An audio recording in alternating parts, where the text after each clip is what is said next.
I feel like we should normalize patients pushing back on providers if they feel like they're not listening to them from a standpoint of bias. That's a pretty non-controversial thing. I don't think anyone would disagree with me if they were like, oh, well, I'm this race or this gender, so they're not taking me seriously, because that's obviously a terrible thing. The same is not often true for how obese patients are treated. So if you are an obese patient and you have pain, you should not allow your provider to immediately write you off and say it's a weight issue.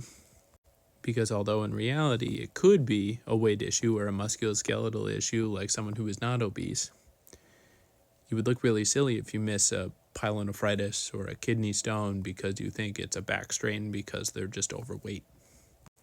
Some level of pushback can be pretty insightful because it often can contribute to your history as well. Sometimes I'll talk to pediatric families and they'll say, oh, well, they have belly pain and it started today and they don't have a fever and they're not nauseous and it's not worse when they walk and they don't have a white count, and all these things are negative when you're worried about things like appendicitis, for example. So when, as a provider, I talk to them and I say, oh, well, I don't think it's for these reasons. Sometimes that's when they can say, well, last time they said that to another person who I know and it was appendicitis.